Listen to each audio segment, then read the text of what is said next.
Hello everyone, I'm back with the exciting conclusion of our anglerfish mask. So when we left, things weren't looking so good. Some things were broken, things just were not going my way. But if you want to see how it turned out, stick around to the end. Let's go.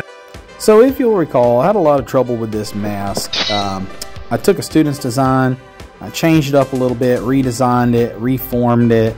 Then I changed it about halfway through, and then I had a lot of bad luck from there. So this is me fixing the texture so that I have a place to put the fins on later. After that, I put a base coat of black paint on it.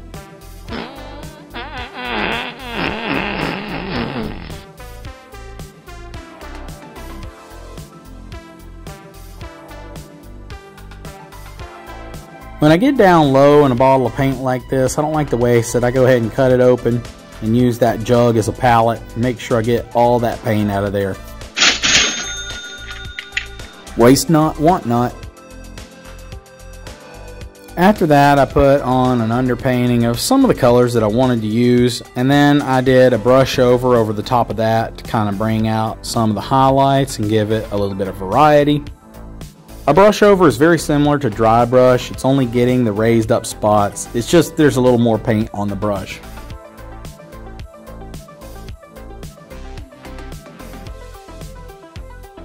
I ended up doing this with a few different values of yellowish orange paint. Now I'm doing an actual dry brush. So since a lot of the people who are watching this are students, I'll explain that you basically get your brush loaded up with paint and then you dry most of it off. You saw me doing this on the paper towel. What that does is it makes the paint a lot harder to come off the brush, and so it really does get only the raised areas and light textures. That way you get some more variety, you get more highlights. I can't recommend it enough because it really does just make the piece more interesting and makes it look so much better.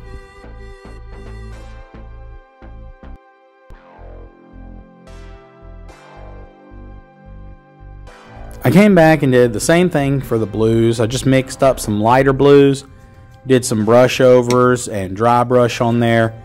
You can see it just really brings out a lot of the texture and just makes it more complex and more interesting.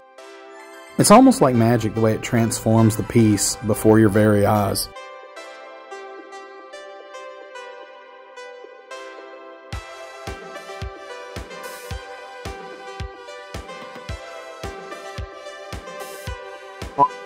Now I'm going to come in and kind of dry brush over the fins as well. I want all these blue parts to look very similar to each other.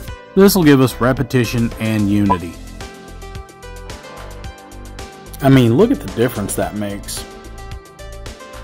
That increased contrast and those extra details being more visible, it's just really nice.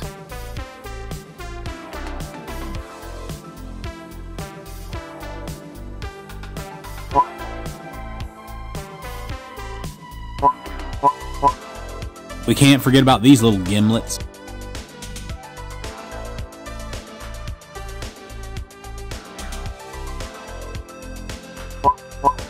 So far, so good. I really feel like this build is turning around now. I'm really happy with the paint job now, and it's time to start placing on some of the pieces. If I can, I usually like to paint all the pieces and then assemble it, just like I did here. That way I don't have to be so tedious and careful. Having to be careful painting around all those different color edges, it's just not my thing. As a matter of fact, just watching other people do it on YouTube kind of makes me grit my teeth. As you can see, I'm installing the pieces with hot glue. But you probably also noticed that I'm going way overboard. What I'm doing now is I'm just sculpting with it as well. I'm trying to give it the appearance that these fins are actually growing out of the creature. Later on, I'll come back and paint over the glue. And now it's time for a little maritime dentistry. With a couple of 100 teeth, this guy will look much better. And by guy, I mean gal, because this is a female anglerfish. The males are tiny and kind of embarrassing. So I'm just carefully arranging the teeth wherever I think they look good, placing them in with hot glue. It's a kind of time-consuming process. It can be a little tedious, so I'll spare you every detail.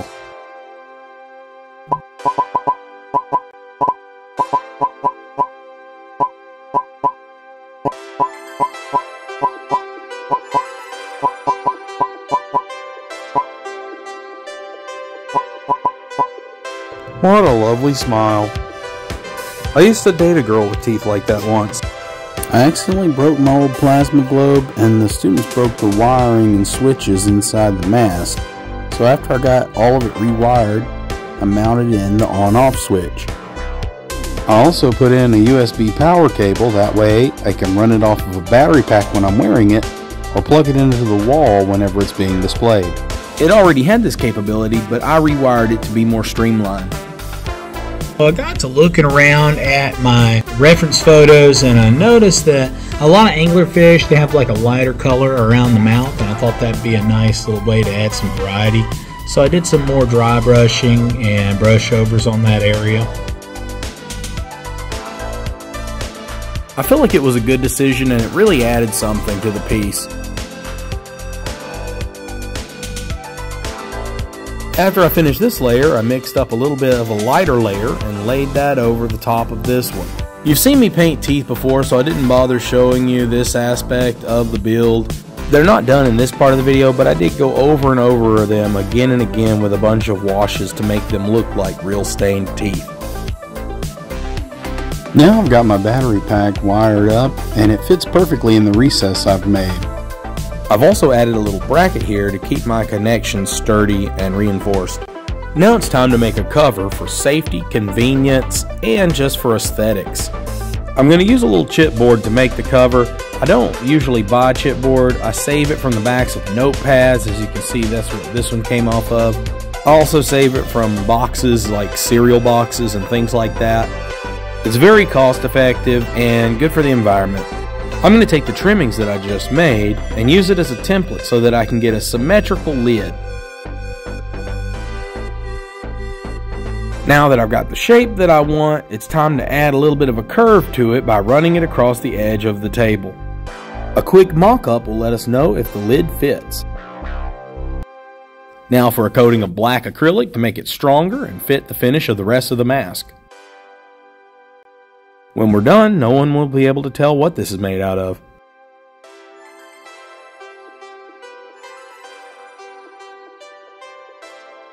Though I didn't record it, I did mock up the lid one more time to make sure where my magnet and the metal plate were going to go.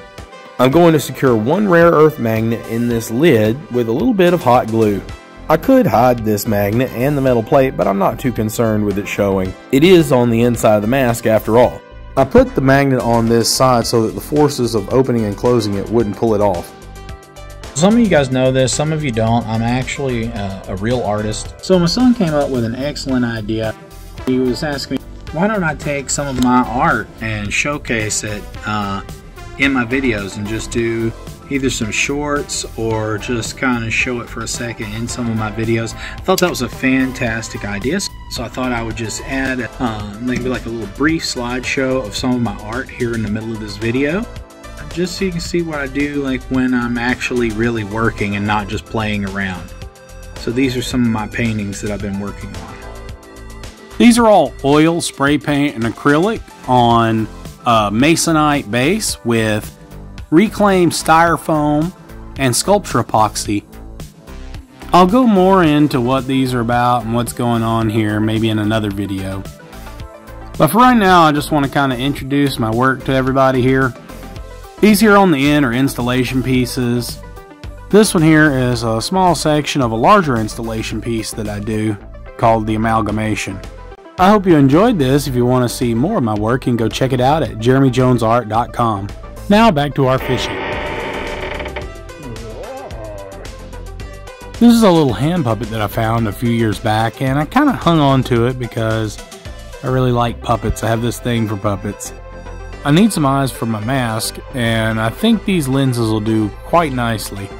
For one thing, they've got so many scratches on the surface that it has a matte finish, and I think that'll obscure my eyes. We want to be able to see out, but we don't want people to be able to see in. Is it right to destroy this masterpiece? I don't know. I willingly consent to donating my eyes to this project. Oh, well then it must be okay. Let's get out the pliers and pull out those eyes. Getting the eyes out turned out to be a simple enough task.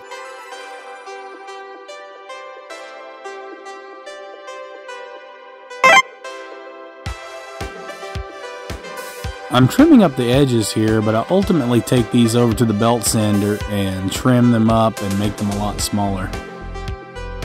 Time to test the size of the eyes.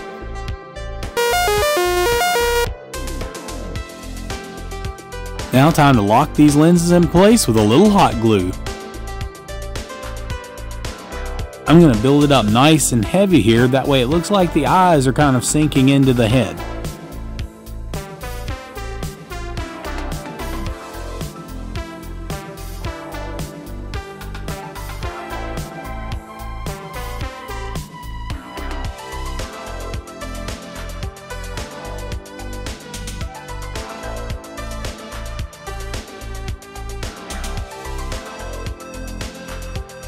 Now that that's cooled off, I'll paint over the glue to make it look like it's part of the skin. I think some famous politicians get the same procedure done. You can see I'm getting the paint all over the lenses and everything else. I decided not to mask it off because I can just go and scratch off the excess with my fingernails. We're going to put on a bunch of really heavy layers of gloss medium. This should make the fish's skin look a little more transparent, and it'll definitely make it look more wet.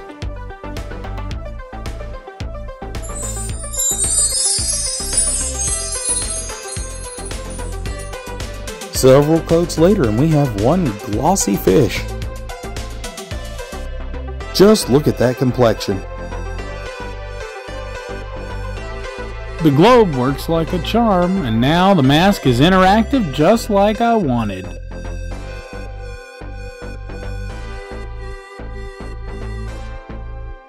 So far, I'm really satisfied with the way that it turned out. It's barely finished, but I'm already coming up with more ideas for it in the future.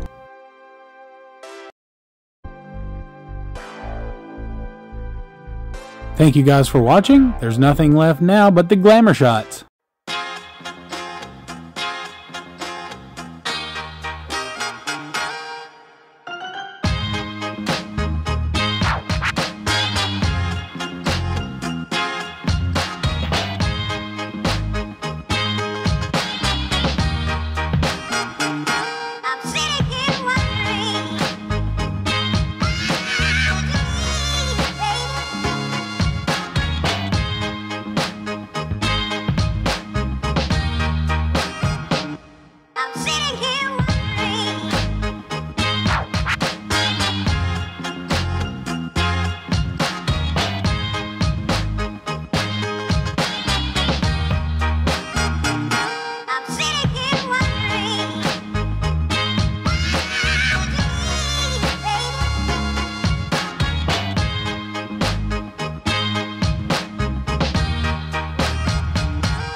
Thanks again for watching, and thank you for your patience. It took me a while to get this last section of the video out. If you enjoyed this, please consider liking and subscribing. I'll see you all next time.